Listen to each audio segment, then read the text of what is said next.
A very good evening to our viewers. Thank you for joining us tonight on the evening review. My name is Toivo Njabela, your host for the day. Tonight on the platform, we are joined by Professor Job Amupanda. We are still coming to terms with a new title, but he is an activist and one of the leading academic minds in our country. He has been conferred with the title of professor just in recent weeks, and we brought him to studio just to engage us on that journey. Thank you, Job, for making time. Congratulations, first and foremost. I don't know how many times I'm congratulating you on this platform for academic-related things, because maybe 2 years ago I was saying congratulations for becoming a doctor for that title. Now you have ascended to a new one. What happened, man? What is happening in your life? So much is happening there. Yeah, nothing surprises. Well, at the personal level, generally we are taught to be humble, but it's always management by objectives. I had one of the things that my ancestors and the Black God have assisted me in is ability to forecast, ability to set targets and chase them. I think my life would be such a mess if I didn't have that orientation of setting targets and achieving them. And it is not necessarily new. It is something that I've always been doing from high school. And I've always been, I'm not an excellent student. I've never been like A-star student. I'm an upper C/B student. And targets were always quite very important. I remember at high school, from grade 8, grade 9, grade 10, I was always the first. And then somewhere in grade 11, I got a B in math. But math is not my strength. And then they just said, all of us that got B in math, we must go to science. And during the April holiday, the results came and they were announcing now the first student. It was a girl, I think it's Agnes, and so another, and Claudia. And I was the third. I couldn't take, that was the last time I was in a science class. I thought, I'm going back to social sciences. Yeah. So it's always been, I think I'm grateful for that. Without management by objective, I don't think I would have been here. Absolutely. Yeah. You are a very active person socially also, especially in activism space.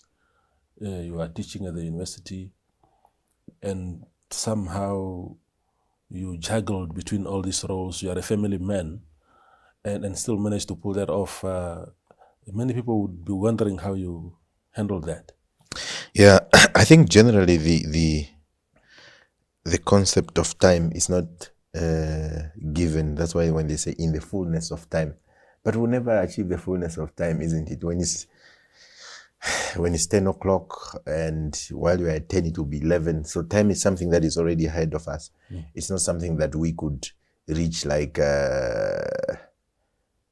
you have reached Christmas, yes, but immediately when you're at Christmas, the clock starts ticking for the next Christmas. Yeah. It's like when you die, another person is born. So time is, it will never be enough for all of us. But sometimes people create this impression that you must have this extraordinary time and some ability to do that.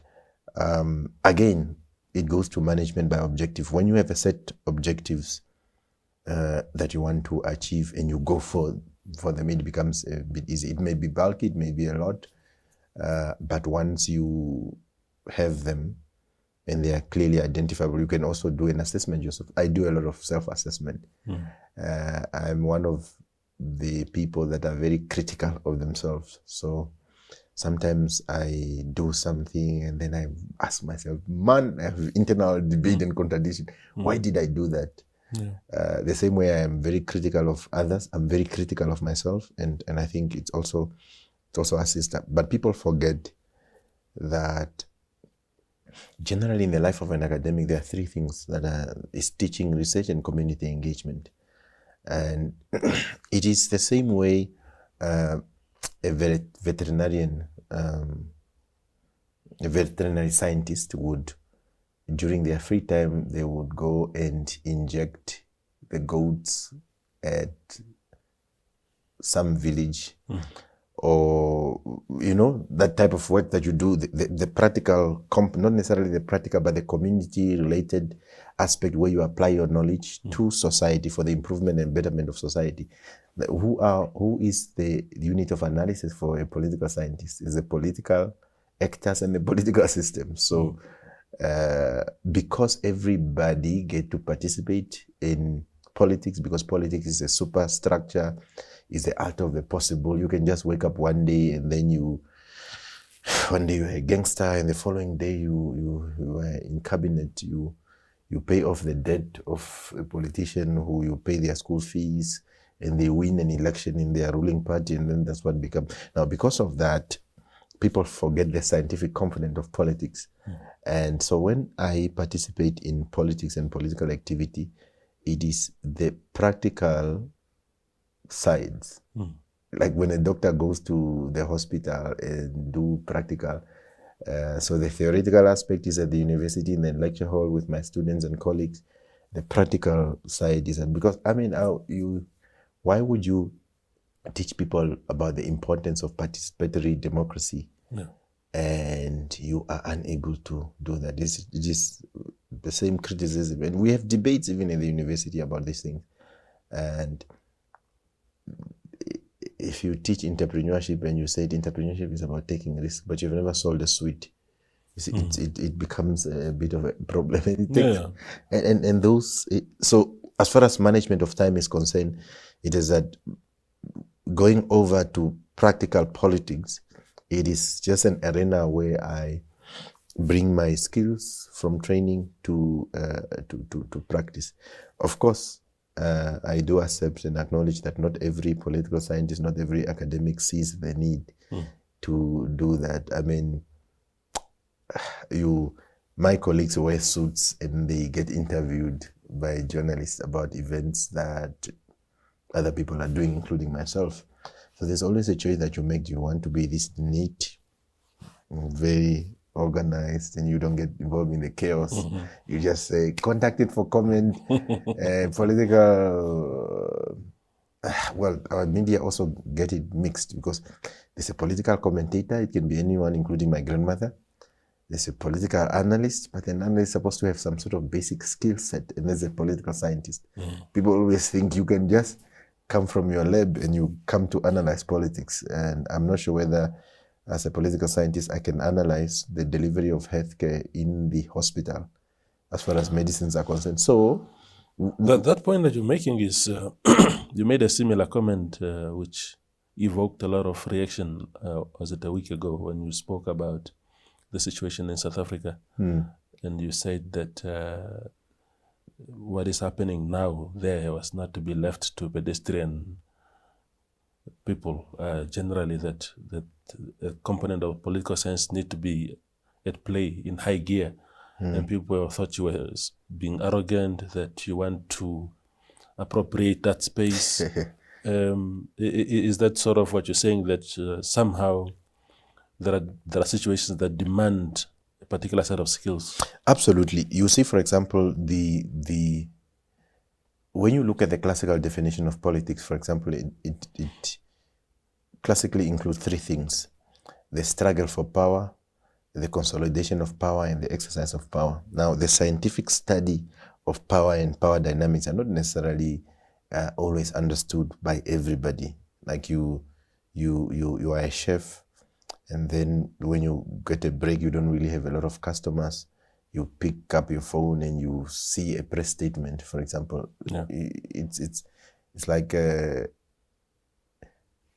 Jacob Zuma, people think like he woke up one day and they have no structures, no systems whatsoever, but they become the third largest political party, and cause is primarily responsible for sinking the ruling party below, and resulting into serious consequences for that country. Now, ordinarily, what then happens is that you are told about liberal institutionalism. For example, what is your manifesto? What are your policies? What is the structures? What is the skill set of all those ones? Jacob Zuma doesn't profess to. He says, he stands up publicly and says, I have educated myself. I didn't go to school. So, but that ought to be the antithesis of liberal institutionalism, about the structure, about the system, the processes, to use the words of our president. But here is the direct opposite of liberal institutionalism. Yeah, like, what is it that, as a credible organization that is canvassing for votes, what are those attributes that you must have? The MK and Jacob Zuma, they don't have that.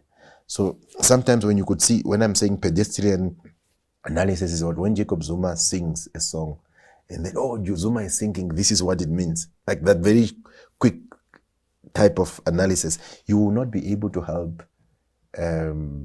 Of course, there are people who are watching the news, but after the news, people have conversation. And sometimes when you are a scientist, political scientist or otherwise, is that even when you are given an opportunity to engage and dissect a subject, even in the newspaper when you write, is that after the news ends at 8:30, when the father and the mother and children ask, or there could be a son who just, after watching the news with the father, they say, but daddy, but what does it mean? Right? So you, as a beacon of light, because of your scientific training, ought to assist and equip that father to answer that question too. So in other words, when we are talking about a deeper analysis of concept and ideas and phenomena in our society, is so that we are able to help beyond the newspaper. You see, the journalists have done their part. They've reported what it means. So you could see that sister country of ours is a very interesting phenomena. That's why you could see from all the argument, people are only talking about the ANC losing an election. And what do you think? Yeah, it was a long coming. The signs were there, fine. Those are rudimentary, pedestrian, first level type of analysis. But what does it mean for society? Right? The events do not end with Cyril being appointed. And it has the consequences of that. It will have foreign policy implications. What do you actually do when Cyril gets sick and he's in the hospital for about 5 days, and Steenhuisen must attend the UN General Assembly, and during that capacity he must speak as a deputy president, if he's going to be, and he's going to speak in favor of Israel, and at that moment there's only one person and one person only. So that's why it is that conversation was not necessarily to say you to monopolize space. Politics is a superstructure. You can't stop anybody from engaging politics, but it was a clarion call for superior argument, for people to up the game. Yeah, it's like in football. You generally have everyone can kick a ball, isn't it? Everyone can commentate on football, but there's one guy who's given the responsibility of a coach. Do you now say, just because you cry and you beat your cousin over football, you know all the players, we must now give you a responsibility of coaching KK Palace? It doesn't work like that, because you need to have a coach who is able to, after the team loses, still devise a strategy on how to win. That's why when we in political science, there's something that is called craft analogy. It originally came from Plato, and it's a long argument. It doesn't start now, what the conversation that we're having, it started a long time, because there was always this question and saying, but if you are sick, do you gather your relatives in a sitting room and you say, can you vote what medicine I must take? When you want to build a house, do you call your grandfather to calculate for you how many centimeters, or do you go to the architect? You go to the artisan to do that. So when you think that your cousin is going crazy, whether you are pursuing a traditional component, where for example, in Nandonga, we used to have our king always speak about that Ankara Wandiru, where mental health problems, that man used to solve all the problems. So the king always make this analogy that when you bring a mad person to Ankara, then the person sits there. So Ankara, he holds him and he clap him, and the timing belt goes back to balance.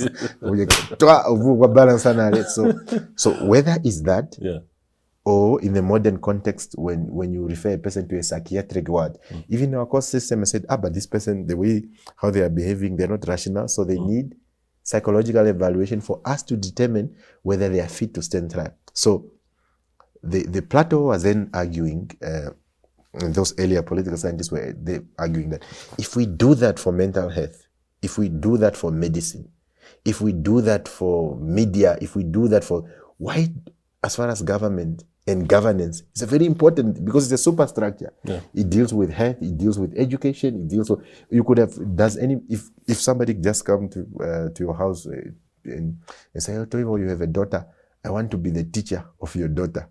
What are you going? You are probably going to send them packing. Yeah. You take your child to school because those people who are there, you don't assume that they are not trained. No. So there was always this conversation about, can the future of society, can the future of the state be left in the hands of untrained people? That's why Plato called them philosopher kings and queens. So he wanted to have men and women whose preoccupation is governance. Yeah. They must be trained on governance and other aspects of societies. But of course, he didn't get it right. But this conversation about, and it's a conversation that I'm very serious about, even at the level of local authorities, where if you do a study, there's probably about maybe 300 or 400 regional and local authority councillors put together, or maybe that's the total number of politicians in our country.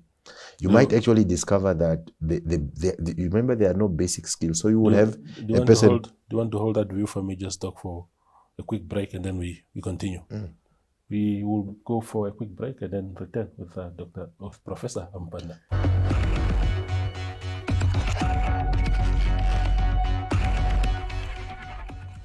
The Ministry of Environment, Forestry and Tourism, in collaboration with the Namibia Tourism Board and the Ondonga Traditional Authority, will be hosting the Itotha Carnival at the Kangonde Sotpan in the Oshikoto region from 27th June to 1st July 2024. Expect a fun-filled weekend including traditional dishes, cookout competitions, totem parades, traditional games, horse riding, skydiving and quad biking. Accommodation facilities will be available at cost. The Itotha Carnival, celebrating our ancient heritage.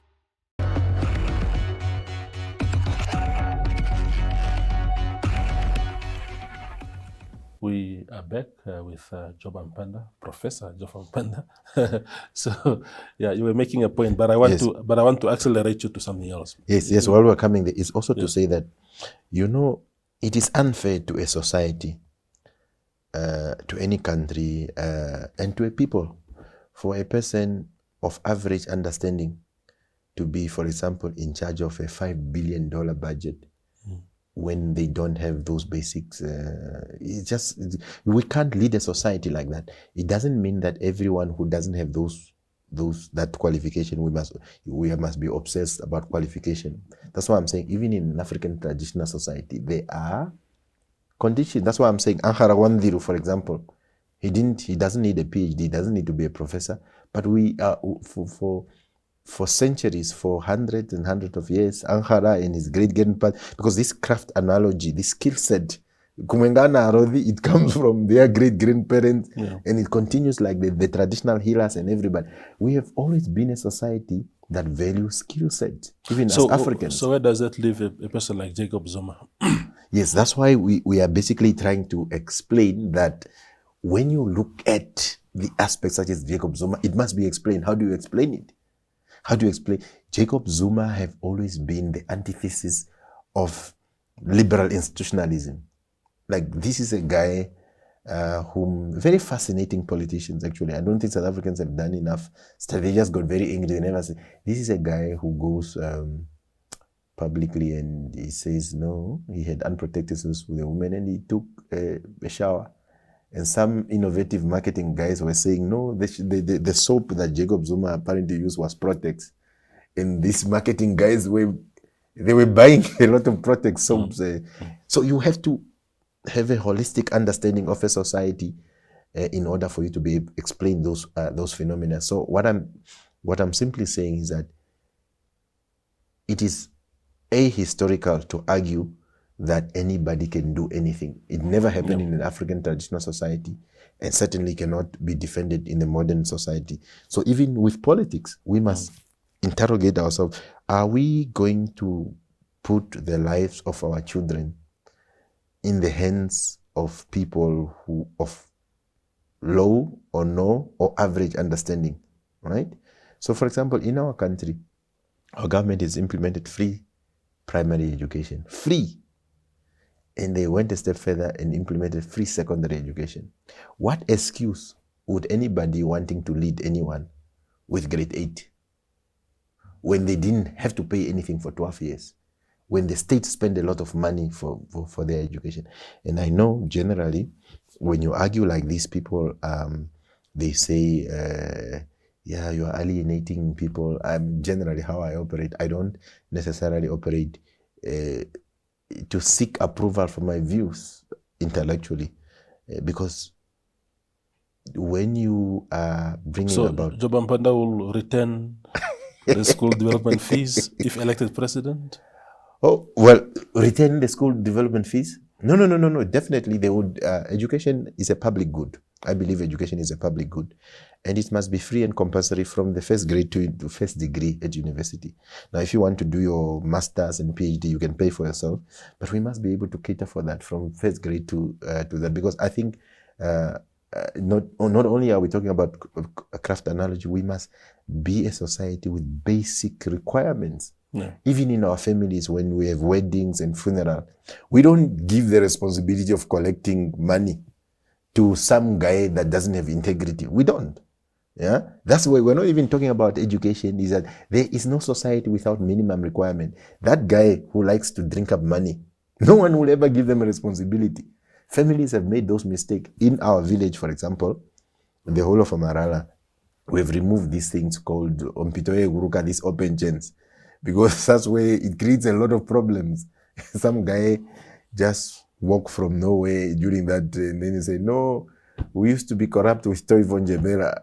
And it spoiled the entire... But so in other words, there must be standards everywhere. I agree. Yes. I agree totally. In the interest of time, Doc, you are still harboring ambitions to lead this country as president? I'm not. Is that still on, or you have now gone the academic route only? Well, I'm not harboring ambition. I'm preparing to take over the country. And we think that it's a very important exercise. And the beautiful thing with what we are doing is that we must always inspire the young men and women with talent and energy, even at the level of contest. Yeah. So when we announced to the people of Namibia that we will be participating in the context, it was a very inspirational thing to do, because then they begin to say that, oh, so I can do it. And then you see quite a number of people also started pronouncing the same. And we must lead society. You don't need to get to the position in order to lead. You must already demonstrate leading. If it was up to me, I would have also said that you can't be sitting in your sitting room and wake up in election year and you tell people that you want to lead them, and the whole time you're only leading your cats and dogs at your house. So we're definitely participating. And I must also just explain is that it is not just me preparing to lead the country as president, but it's also we are planning to bring many young men. That institution called parliament is very problematic. And it's partly very problematic because of this one-party dominance type of things. And that's why you have foreigners can dictate 16 bills and then they are passed. You have MPs now who are saying, no, they were misled by the finance minister on FEMA, but they passed it, you know. It's because it's a sleeping parliament, it's an incompetent parliament. It is a mere source of a bureaucracy. In other words, people get to parliament in order to be ministers and not necessarily for them to set out and say, I'm getting to that parliament to go and change things. So there is quite a number of young professionals, young activists whom we are also taking to that parliament. So we're not participating only presidentially, but we also need, because you can't be, our constitution says that you must take your cabinet from parliament, from the National Assembly, and also the National Council, but parliament in total. But sometimes we think that what does from means, do they cease to be members? But the point is that if you are a serious contender, a serious candidate, you cannot just be concerned about you as president. You must also be concerned about that legislative institution called parliament. So we also equally have our eyes set on parliament to make sure that competent, fearless, and young men and women of integrity also get to that parliament. You can't have a situation where a person sit in that parliament for years, they don't get to contribute. Everyone must account for having contributed whatever it is that they are contributing. So let's not forget about the importance of parliament, to remove it from one party dictatorship so that everybody can be able to make a contribution. And of course, we have seen what South Africa has done. I'm not happy with the ultimate outcome, but that's what happens when citizens realize that no, we can't have a parliament of 4x4, too much power to one entity and things like that. So we need to deal with that specific component. So the conversation must shift from Job or any other candidate taking over the presidency and becoming a president of the country, because president is one person. And as president, both as a candidate and ultimately as a president, I'm also equally concerned about the institutions that we have. Our parliament, our regional councils, the institutions must function, not just for rhetoric systems and processes. It's like a father and a mother who's watching the parliamentary session must be impressed and say, oh, our matters have been taken care of. Yeah. Now people are just making jokes about the hair and weight and all these funny things there that are happening. And I hope there's going to be a huge contingent of old parliamentarians that are going to be sent into retirement. Yeah. You know, and it's very important. So it is very important. My grandmother is at the village. They're taking care of the goats and siblings, and I think other people's grandmothers must also do the same. And we can't be contesting seats with grandparents. And we hope that could happen. And I personally, it's not just a criticism of those that are older. Of course, with age also comes with wisdom. But I'm saying, am I going to be 65 or 72 and fight with youngsters? I don't want to do that. So let me do what I can do now while I'm energetic and able, while I can still see and think and be able to position our country properly, even in those international negotiations, so that when I'm older, I can be advising. I look forward, my colleagues who I'm going to be contesting, even when they lose, I would now and then call them to consult them about, even when people fail and they've been failing for 32 days or 34 years, there's some important lesson can be learned from failure. So one day I'll call them and say, Kuku, how did you guys fail? And then they will tell me how it went. Yeah. Thank you for your time. Okay, it's always a pleasure talking to you. That's Professor Job Amupanda who has been promoted recently as professor at the University of Namibia, speaking, of course, in his own capacity. And he also is an activist who wants to participate in this year's presidential election. Thank you for watching.